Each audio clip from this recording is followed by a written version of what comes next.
Hi, everyone. Welcome to my third episode of Rise of the Phoenix Coach. This is my third episode, and this will be my last episode of it just being me. I am excited to announce that I have my first guest lined up. His name is Deontay Young, and we will be talking about his brand, The Dirty Truth, and why that is important.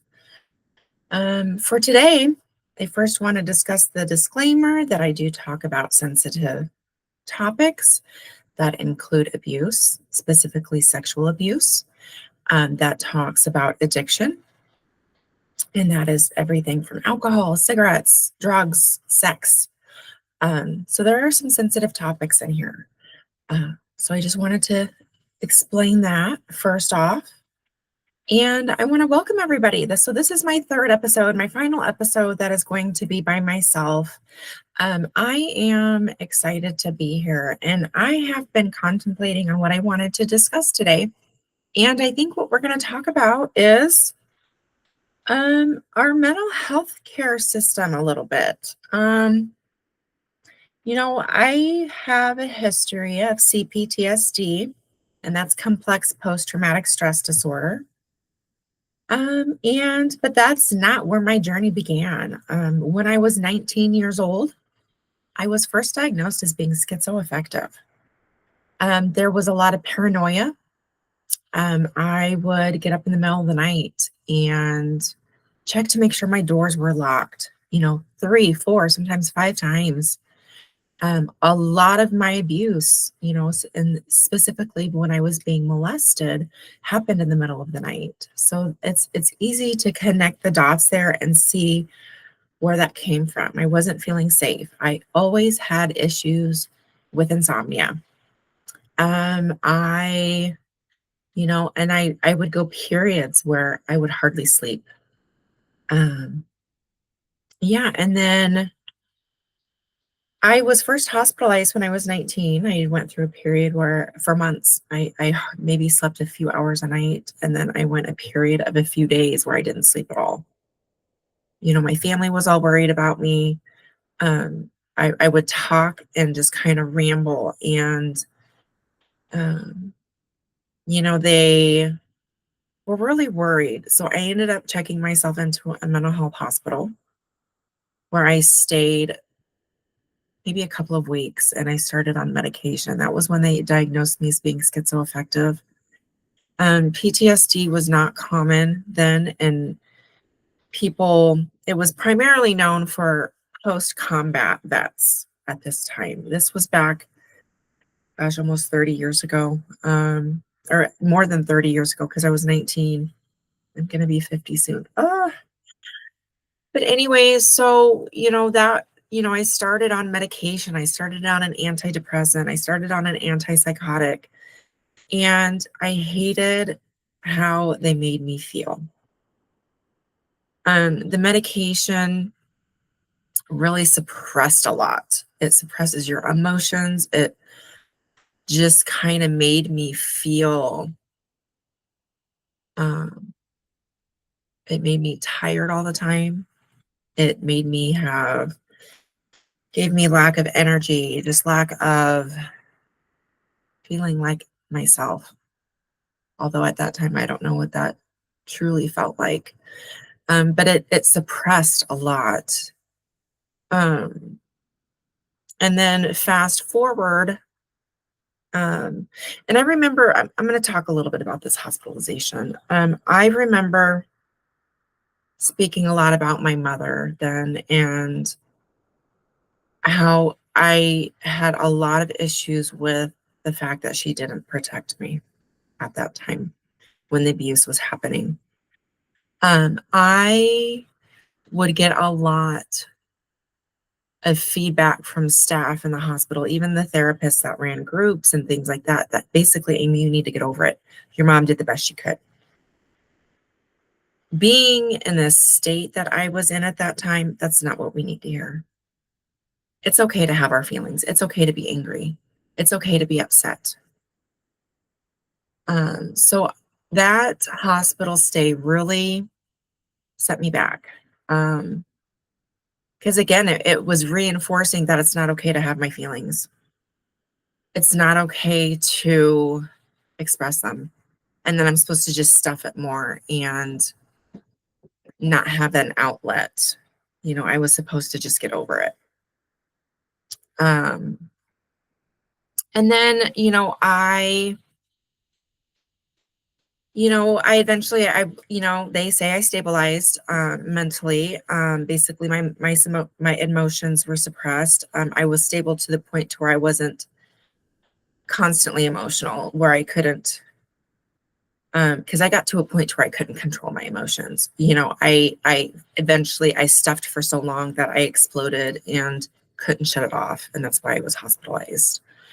But fast forward, I continued taking these medications for a little while. um, had a follow-up appointment, and then after that, it was like I didn't like how the medications made me feel. They made me feel down. And so after a couple of months of taking them, I quit taking them. And I did okay for a while. I mean, as okay as I could be, but then I had gotten to a point to where, I got to a point to where I wasn't functioning well again. Um, And then let me backtrack a little bit. If anybody's not familiar what schizoaffective is, it's basically a combination of schizophrenia and being bipolar, where you have the depressive episodes and the manic episodes. And they thought what I was experiencing during this time when I wasn't sleeping, this first really bad episode that I had, they thought that I was manic. I wasn't sleeping because I was manic. They thought, my rambling was mania.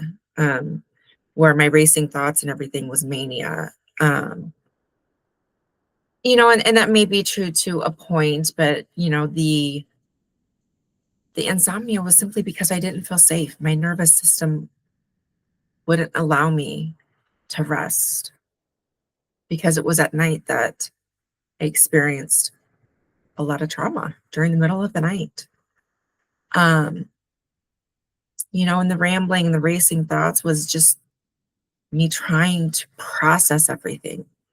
I had so much going on in my head and I suppressed so much for so long, it was like having diarrhea of the mouth. I had to get it out, because I couldn't hold it in anymore.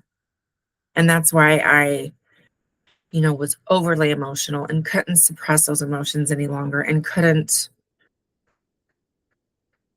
it was like I had to get it out, and yeah, it was crazy. And then, fast forward, I get to a point to where, after taking the medicine for a couple of months, I was okay as I could be. And then I got to a point where I wasn't again.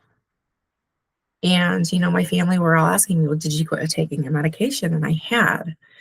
And so I had called who was my psychiatrist, and they were asking me about the medication I was taking and everything. And then I made an appointment and I went in and I got back on medication. Um, and it was probably my mid to lower 20s when, after doing a lot of research on my own symptoms, it seemed more apparent to me that I had post-traumatic stress disorder, that the schizoaffective was not inappropriate. I wasn't paranoid for no reason. The paranoia, the insomnia, I had flashbacks.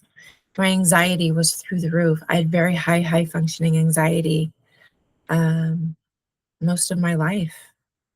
And so I presented this to the doctor, my psychiatrist, and, he agreed with me. It just, again, still at this time, it wasn't common for the mental health um, people to recognize PTSD in lay people and people that were outside of the military who, again, it was more common. It was mostly diagnosed for people with post-combat um, combat experience. And I told him, I was like, all these symptoms match. This is what's going on with me. And, so they took off the diagnosis of schizoaffective and added PTSD along with just the bipolar.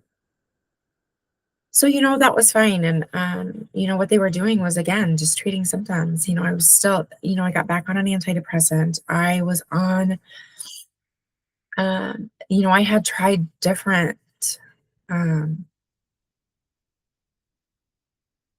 different medication as far as to regulate my moods, different medication for the paranoia, all of that, different antipsychotics. And I didn't like how any of them made me feel because it mellowed me out too much. It made me drowsy. It was very, it wasn't me. It wasn't me.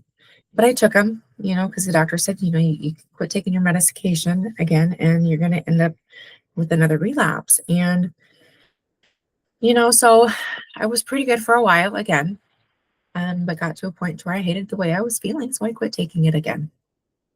And, but this time being a little more alert to my own self awareness and knew a little bit more about signs to watch for, the insomnia, the paranoia feelings, flashbacks, how was my anxiety, things like that. And again, I did good. I did fine for a while, and in the meantime, you know, switching jobs or I'd be within the same job and then the insurance would switch. Seemed like there were so many times where I had to switch psychiatrists because insurance, they weren't in network or, maybe they, for whatever reasons, I had to switch psychiatrists so many times. And every time, it was the same thing, trying to regulate these medications to where I could feel optimal, feel the best that I could feel without being too drugged up simply. And it was hard. Some of the medications gave me side effects. I remember being on Geodon for a while, and it gave me these like zapping sensations. And the doctor tried to tell me that it was the antidepressant. And I was like, no, it didn't start until I started this Geodon or, whatever it was. And so eventually I had gotten off of that, and then they put me on something different, a newer medication that was supposed to have less side effects, less of the drowsiness, drugged up, doped up feeling. They ended up finding something for me that worked pretty well, where I wasn't quite so doped up, still had that dopey feeling a little bit. Um, but again, during this time, I'm still suppressing. Um, I'm still not okay, you know. Uh, and again, living with that high level of functioning anxiety, living with that. I remember it was so bad when I was in high school. I remember my armpits were constantly sweaty. I wouldn't wear certain colors because then it was more prevalent. Things like that. My feet sweat so bad. And just not being able to sit still with myself. That was hard. It was a hard way to live, but at the same time, that was normal to me. That was like my baseline. Living with that anxiety was my baseline. Um, and then, fast forward, still dealing with, fighting with a little bit of the diagnosis of bipolar. 100% on board though with the PTSD. They hadn't labeled it complex yet because that wasn't a thing yet. And for anybody who's unaware, PTSD is basically, um, it was renamed PTSD. It used to be shell shock. The combats were labeled as having shell shock. So it's like same thing, different name, PTSD, post traumatic stress disorder. It's like to make it sound better. Um,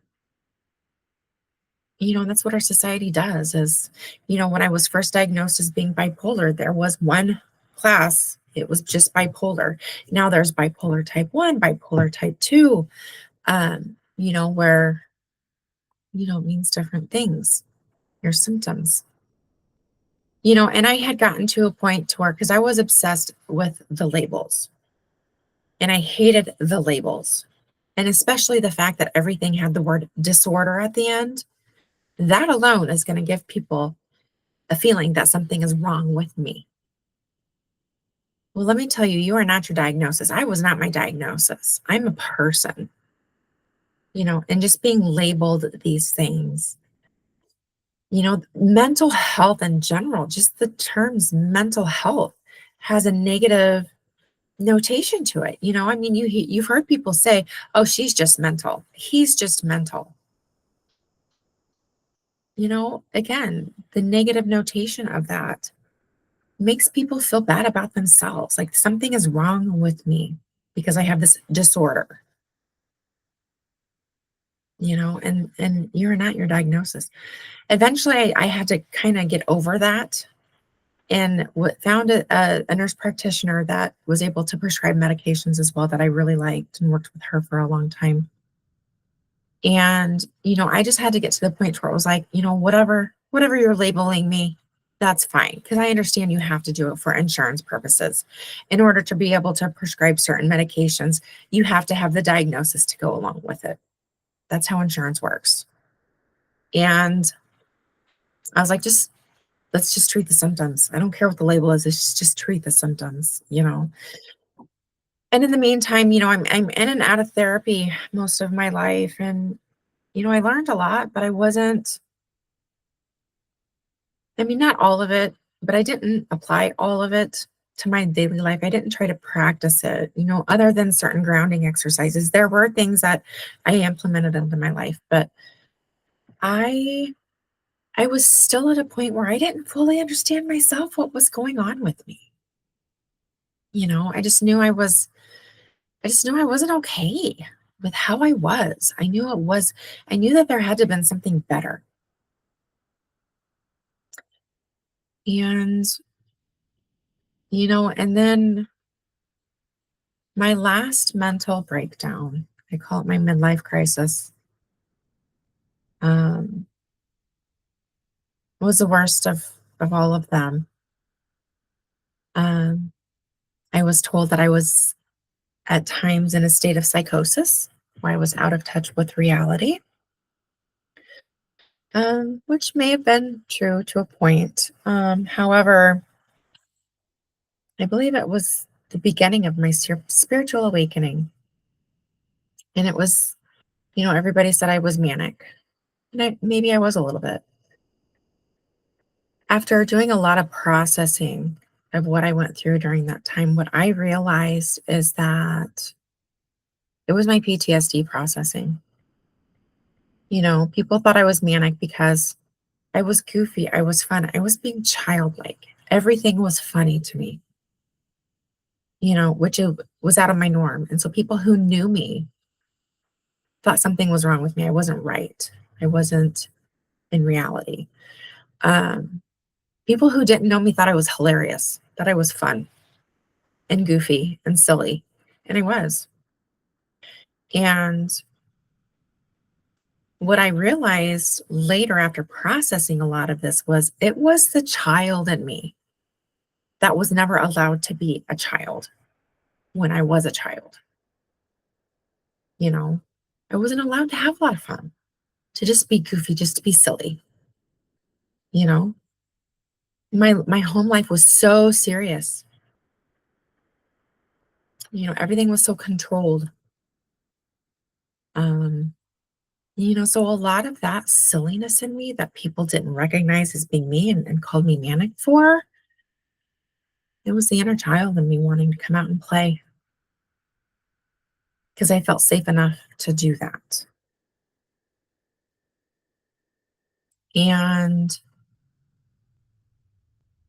So fast forward during this time, some of this time I was homeless. Um, I'd went to Maui for a while, Maui, Hawaii, and it's part of my trying to figure out what was going on and kind of just have some time away to figure out what I wanted to do. I had talked about with my family about going to a long-term treatment for my PTSD, because, well, at the time, before I had gotten really bad, my addictions had came to a head as well. I was drinking daily, heavily. I had gotten into cocaine a little bit, you know. I was self-medicating. Um, but during this time when I was in psychosis, um, I wasn't really partaking in the drinking a whole lot, or in, I not done cocaine in quite a while, but I was, and a lot of it I think was blamed on that. The alcohol and the drugs had also partly created the psychosis. And I think it was in reality what was happening was my psyche was breaking. It was needing to get back to those roots, to the cause. Like I said, that child in me wanted to come out and be seen and play. Um, and then I had after, started getting some things back. After I come home from Maui, I ended up homeless here in Nebraska, in Omaha, Nebraska, downtown for a while. And then I eventually get into an Oxford house. And, I at one point was hospitalized and basically wasn't allowed to leave until I agreed to do a long acting injection of the antipsychotic, because I knew once I would leave, because I'm still homeless, that I would just quit taking the medication. And I probably would have. And so as the medication is getting into my system and starting to work, I completely swing 100% from being manic to extremely depressed, because reality sat in again. And I hated my life. It was all circumstantial, though. I lost my family, I lost my home, uh, I lost any ounce of self worth, self respect that I had. I always tied a lot of my self esteem to outside circumstances. I was a good nurse. Well, I resigned from that, and before my mental health had gotten really bad. Um, so I didn't even have that as part of an identity to feel good about myself. Being homeless, I lost all of my friends except for one. My mother is the only one who would have anything to do with me and talk to me. So I had two people in my life, and that was it. You know, um, because of what had happened to me, I was never able to have any kids of my own. So my nieces and nephews were like my babies. They were like the children I never had could have. Um, in a sense, they were almost more like grandchildren, because my younger brother and sister are a lot younger than me, and I helped to raise them. So in a sense, they were almost like my first kids. So their children, my nieces and nephews, were almost like my grandbabies. And I lost that. That, I think, hurt more than anything. Losing those relationships, those people. The material things, those you can get back. The love and respect from loved ones, so it was harder to earn trust back with them. A lot of, you know, why they chose and didn't want to have anything to do with me is because I wasn't getting the help I needed, was because of the drug use. My family, they knew that I drank, but they didn't know to the extent, and they had no idea I was into drugs. Yeah, so yeah, my brother had at one point given me an ultimatum to go to treatment or he wasn't gonna have anything to do with me, and I didn't do that right away. I didn't end up going to treatment until I had gotten to a point with the severe depression that I wanted to die. I hated my life. I was in this Oxford house. I butted heads with the president of the house. I had picked up a job at like a convenient gas station. It wasn't a gas station, it was like a convenient discount store that it seemed like most of the clientele that came in there were alcoholics. It sold CBD, things like that as well. So a lot of alcoholics, a lot of addiction came in and out of that. And I hated the job. I hated it because I know I was capable of so much more, but I had to do something for income and I hated it. I hated my life. And I remember I laying in bed and just wanting to die. I felt like I had nothing going for me. You know, I lost so many people. And I think the thing that helped me that night, the thing that kept me from killing myself was my family. I put them through so much hell already and the worrying that they did about me. I couldn't do it to them. So it was my love for them that kept me from ultimately killing myself. I couldn't put them through that pain because I had even come up with ways of that I could do it. Um, yeah, it was pretty deep. So I had decided that night that I had a therapy appointment that next day, and I didn't sleep at all that night. And I decided that I was going to get up in the morning and start calling treatment centers. It was time. You know, I I'd been sober and clean for a little bit while in this Oxford house, but I was dry. I was a dry drunk. I was miserable. I hated my life. I was going to meetings, but AA meetings, but that was about it. I wasn't really participating a whole lot in doing any of the work. Um, so I ended up in a treatment facility. It was for co-occurring for my PTSD as well as the addiction issues. And I was there for 45 days. It was a 45-day treatment program. And then I went into transitional living, which was like a halfway house, which was connected to the treatment center. And I lived there for almost 3 months. While I was there, I continued to do a lot of group classes, things like that. But I was also able to get a part-time job and I waited tables. But I didn't have to pay any rent or anything. So I was able to save all of that to help get myself reestablished for when I got back out and back into real life. Um, but my whole point in talking about these diagnoses today in our mental health care system is, your diagnosis doesn't define who you are. It's a label. And I hate it because it's, you know, being a nurse, you see it in your medical field, your physical health all the time, where everything has to have a diagnosis, everything has to have a label for billing purposes. And then you have to have this qualification to get this medication, you know, and it's the same in mental health. And I hate our healthcare system. It's ran by insurance companies and big pharmaceutical companies. It's a business. They don't care about the people. They're going to drain the people dry to where they can't even hardly live so they can get their bucks.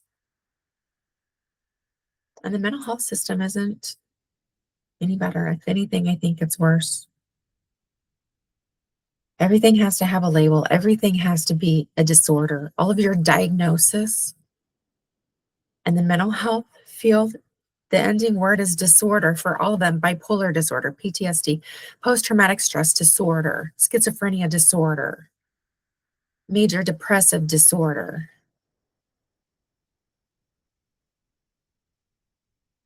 you know, borderline personality disorder.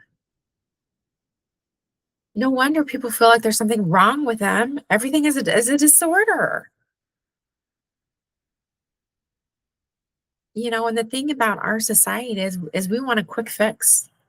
So what do? They just give people pills to suppress the feelings, to suppress the symptoms instead of dealing with root causes and getting to the bottom of the issues.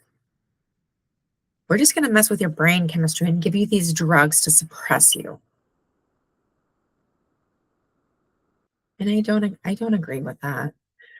That's why I went out of the healthcare field completely 100%. And I don't want to feel like I represent something that is so broken. And that's why I've started my own business as Rise of the Phoenix Coach. So I can treat people more holistically and get to the root cause, a bottom cause, and then build yourself up. Look at where we're at now and move forward. And a lot of what I do involves somatic work, the body, these anxiety disorders, post traumatic stress disorder, it's a nervous system dysregulation. And a lot of times, what they want to do is treat with talk therapy. A lot of times, all that is doing is re traumatizing you. We have to heal the body first, and you do that through breath work. Excuse me, breath work, intentional body movement. And it can be dancing, going for a walk, not just walking to and fro where you're going, but intentional movement. It can be, it also involves a lot of mindfulness exercises and activities, meditating. I absolutely love Tai Chi because it incorporates all of it. You're focusing on your breathing when you're doing Tai Chi. It's the intentional movement and mindfulness while you're doing it. And doing it almost in a meditative state. Um, I, yeah, I want to be able to help. The thing that is terrible about our healthcare system is, like I said, they want the quick fixes, the band-aid fixes. A lot of your high blood pressure, heart attacks, things like that are preventable if people would learn how to reduce their stress naturally, through different exercises. Your mindset is huge. Doing breathing exercises, meditating, breath work, uh, mindfulness activities. Our minds go 100 miles an hour because we're so stressed out.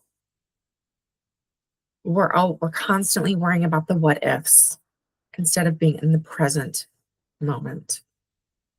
And that's one thing I work with a lot too, is how to stay present. I always say, stay where your hands are, because that's right here.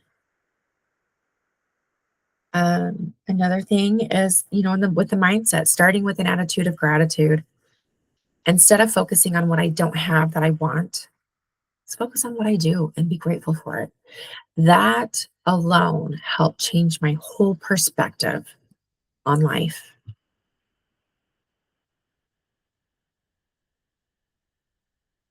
Yeah. We need to be looking at the whole body. It's not just the body.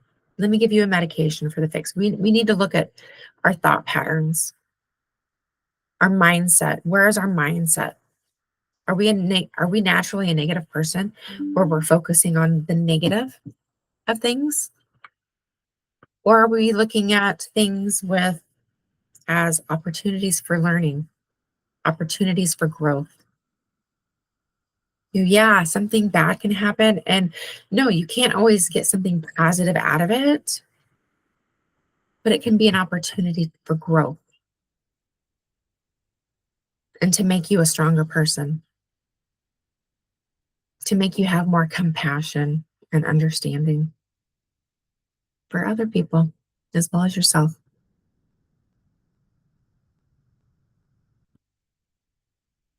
Hmm. Now, I still take medication, but I am working more with my doctors to kind of wean down on them a little bit and get to a point to where, who knows, maybe I will be able to some at some point not take any. But I know I'm healthier now, mind, body, and spirit, than I've ever been. Not to say that I'm perfect, because I'm not. Everybody still has things. And the thing is I don't compare myself to other people and where I'm at. The only person I compare myself to is the me before, the day before, maybe the month before, the year before. And to see then what is it that I need to continue to work on, you know? Um, and I know for me, I spent a good amount of my 30s in and out of AA. And, I had gotten a couple of years sober, clean and sober. And, that was the most I had gotten at one point. But I still wasn't feeling fulfilled. I learned a lot. I learned a ton. I still take some of those lessons and still try to practice the principles. Um, I do currently still go to AA occasionally, but I am more into Recovery Dharma, which is very meditation based. It's actually Buddha based, but you do not have to be a Buddhist to go there. I do not practice any kind of organized religion. I'm very, very spiritual. And I did not get to a place to where I was able to get to such healing until I started diving into my own spirituality. And it is a little different than your typical God, Christian God. Um, and that's okay. If I did have to relate to any organized type of religion, it would probably be more Buddha based, where it's about love and respect and compassion for others, and not just for people, all living things and even non living things. You know, a lot of non living things were at one point living.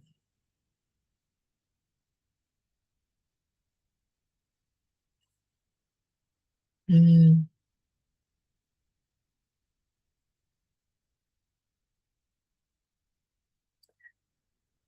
yeah.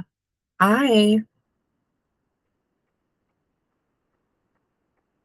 One thing I want to share and kind of go back to a little bit is, our mental health care system. I had at one point, when I was debating on what I wanted to do as far as career wise, I didn't really want to get back into nursing, but it honestly, it's decent money. I needed something to live off of, so I decided I was going to go back to working nursing, just part time, and then figure out what I wanted to do after that, and then start building on that. And at one point, I thought I wanted to go into mental health. I had even enrolled um, in the behavioral science um, program at Bellevue University. I wanted out of the physical health. I wanted to get more into the mental health because a lot of my own experiences. But then I got to a point and I was like, why would I do that? That system is just as broken, and I don't believe in that system either, you know? And then I came across the Nurse Life Coach Academy because I thought about doing life coaching.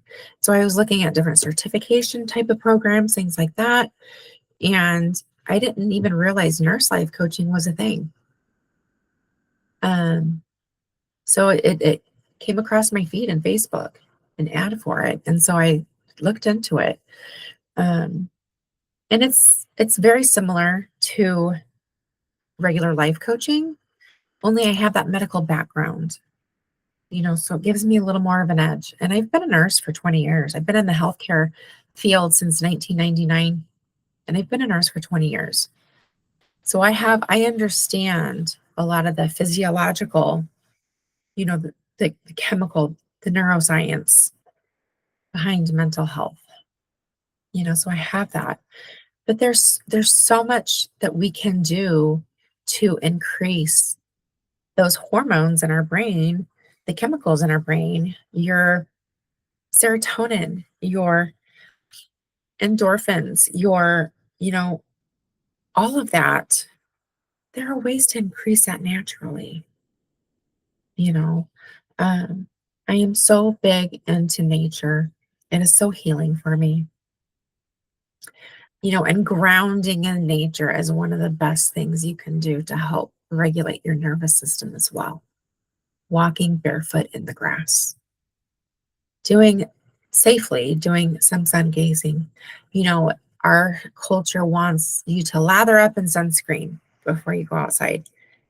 Sun exposure without that sunscreen is actually good for you. I'm not saying be out in it all day to where you fry up. If you're going to be out in it all day, have some time without that sunscreen, then yeah, put it on so you don't burn yourself to a crisp. But having some natural sunlight on you is where you get a lot of your vitamin D, which is good for your mental health. And not only for your mental health, it's good for a lot of things. Tree hugging, actually putting your hands up on a tree has healing properties to it. You don't have to physically hug it if you don't want, but putting your hand on a tree. I'm big on and believing in the tree of life, the importance of it, the symbolism of it. Um, yeah. And don't get me wrong, there is a purpose. Some people do need to have the medications because maybe they're not ready or unable to process, and do some different types of root healing. I know for me, though, once I had done the hard work, and it doesn't have to be hard, and you don't even have to go there as far as the trauma. Doing the somatics works is amazing how that heals your nervous system. And until you do that, you're not able to move on. As much as you try to forget and suppress or do whatever you're doing with your mind, um, it's always going to come back because your body remembers. So we need to heal the body too, first.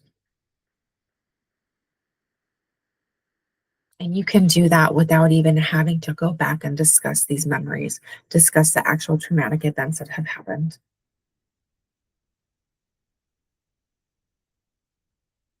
That's the amazing thing about it. Throughout my own work, I am able to talk about the abuse and the things that I went through because I did the work. I healed my nervous system. And I can talk about it. I did a lot of other things too, as well as journaling, therapy while I'm doing these things to heal my body.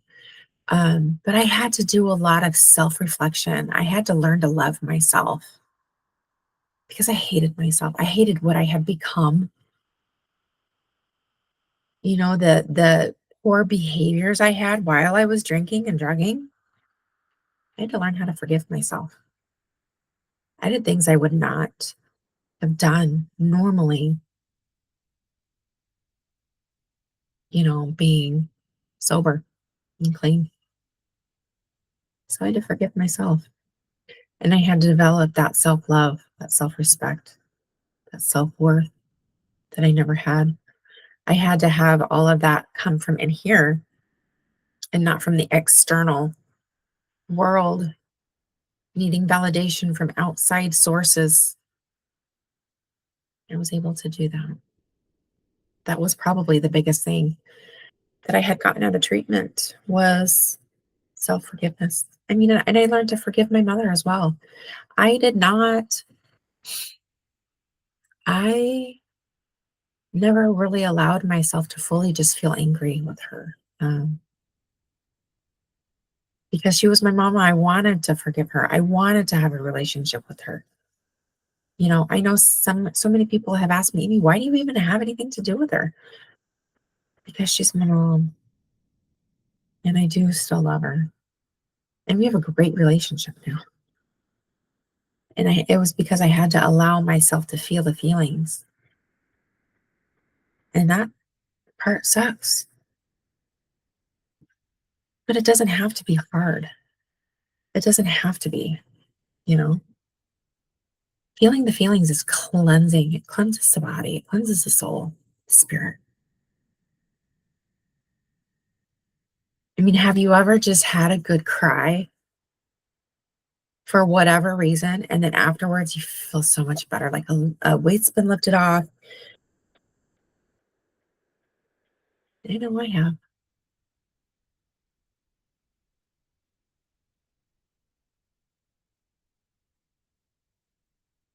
So some things to reflect on.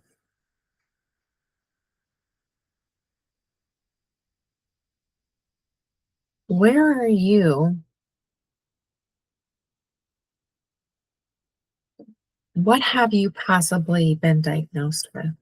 And I am not suggesting to anybody to quit taking medication, to not see your psychiatrist, or anything like that, because there is definitely a need for it. But be honest with your doctors on side effects, how you feel with the medication. Maybe things just need to be switched up a little bit. One thing that's sad about the mental health system that we have is there's no scans to do to see if this is going to work. It's all trial and error, and it sucks when you're in that in between stage where the medication is maybe making you too sedated, or it makes you just feel off and you don't like how you're feeling. Tell your doctor, switch things up. Maybe you just need a lower dose, but in the meantime, what are you doing for your root causes? What are you doing to heal your body and your mind? What are you doing for yourself to heal, to do some real true healing?